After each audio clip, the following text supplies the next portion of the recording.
జయ మహాదేవ్. అందరికి కూడా నమస్కారం. ఇక్కడ వెనకటి గుడి అంటే దాదాపుగా 3 యుగాలని చెప్తున్నారు ఇక్కడ ప్రజలంతా. కాబట్టి అతి పురాతనమైన ఏం పేరు రాంబండ అంటారు. అంటే రాముడు ప్రతిష్ఠ చేసినప్పటి దేవాలయం చెప్తున్నారు. కాకపోతే ఇది ఇక్కడ కరీంనగర్ జిల్లా హుజురాబాద్ మండల్, సింగాపూర్ మరియు కృష్ణపట్నం మండల్, ఎరకలగూడెం ఈ రెండు మధ్య ఉంటుంది. ఇటు 4 లైన్ హైవే అవుతుంది. ఈ మధ్యలో 4 లైన్ హైవే అవుతుంది కొత్తగా. ఇది మన Warangal to Karimnagar 4 line highway. ఆ హైవేల మధ్యలో ఉంటుంది గుడి. చూడండి విగ్రహాలు. అతి పురాతనమైన దేవస్థానం. అది పోతే హైవే. అది ఇక్కడ నుంచి చూస్తే కొత్తగట్టు మత్స్యగిరి స్వామి దేవస్థానం ఇక్కడి నుంచి దాదాపుగా కిలోమీటర్ ఉంటుంది. ఇది దేవాలయం. లోపల చూస్తే విగ్రహాలు బ్రహ్మాండంగా ఉన్నాయి. నందీశ్వరుడు దీనికి ఆధారం లేక మూలపడి ఈ భక్తులు చాలా మట్టుకు కూడా దీన్ని పునఃప్రతిష్ఠ చేస్తున్నారు. చాలా బాగుంది. పైన చూస్తే శిఖరం చూస్తే వెనకటి గుడిది. దీనికి సోలార్ లైటింగ్ ఒక భక్తులు పెట్టించుండు. శిఖరం కట్టించారు దేవుడికి. ఉత్సవమూర్తులు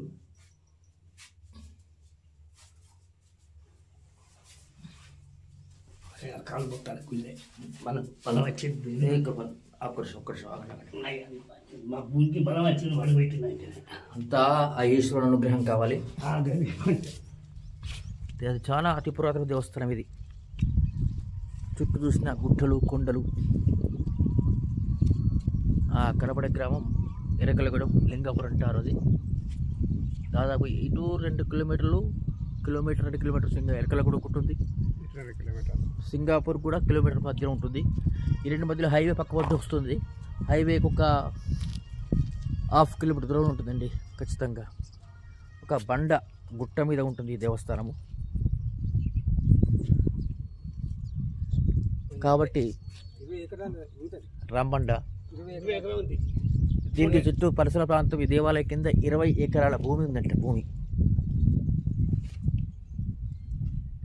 భక్తులు ఏమంటున్నారంటే దీన్ని డెవలప్ చేసి ఈ హైవే దగ్గర ఉంది కాబట్టి చాలా మట్టుకు ఇక్కడ హైవే టు ఇక్కడ రోడ్డు వేస్తే వచ్చే భక్తులకు కూడా చాలా బాగుంటుంది. అన్ని రకాల సౌకర్యం ఉంటుంది. కానీ మన యొక్క సనాతన ధర్మాన్ని కాపాడాలని చెప్పుకుంటూ జరిగింది. భక్తులంతా కూడా ఈ ప్రాంతం వాళ్ళు కానీ వేరే ప్రాంతం వాళ్ళు కానీ ఎవరే కానీ ఇది శివాలయం అండి పట్టించుకున్న నాతో లెక్క. ఇప్పుడిప్పుడు ఒకరు ముందుకు వచ్చి ఒకరు సిమెంట్ చేయించారు, ఒకరు సోలార్ లైటింగ్ పెట్టించారు.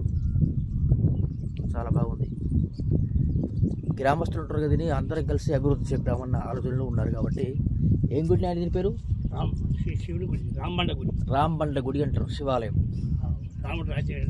రాముడు రాముడు రాజ్యం వెళ్ళినప్పుడు ఈ యొక్క గుడి కట్టించారని చెప్పేసి నానుడి. జయ మహాదేవ్.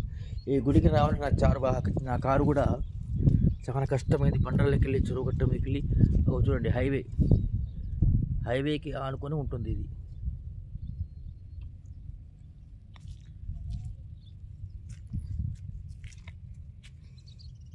ఏ ఊరు మీది?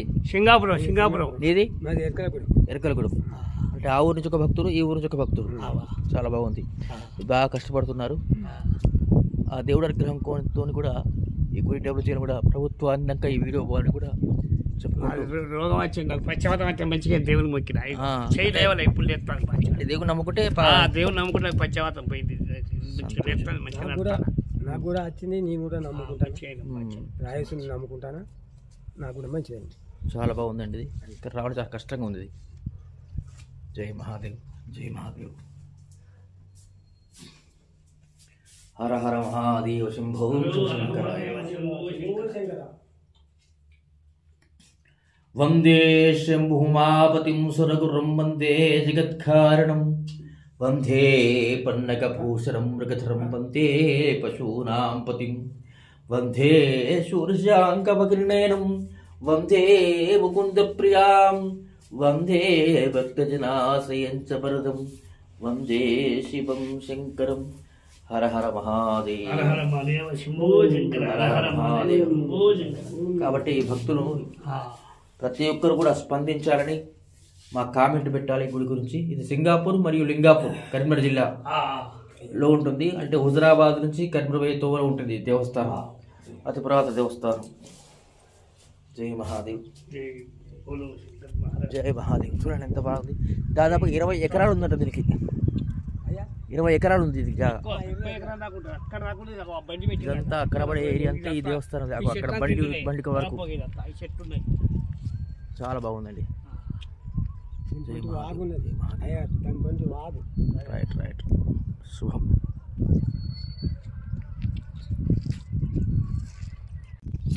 శంభో శంకర మహారాజ్. అయితే దీనికి కంపల్సరిగా మీరు జై మహాదేవ్. నేను వీడియో ఎడిటింగ్ చేసి నేను యూట్యూబ్లో పెడతా అంతే. ఏం చేయాలి, నేను చేయాలి, నాకే దేవుని బాధ్యత.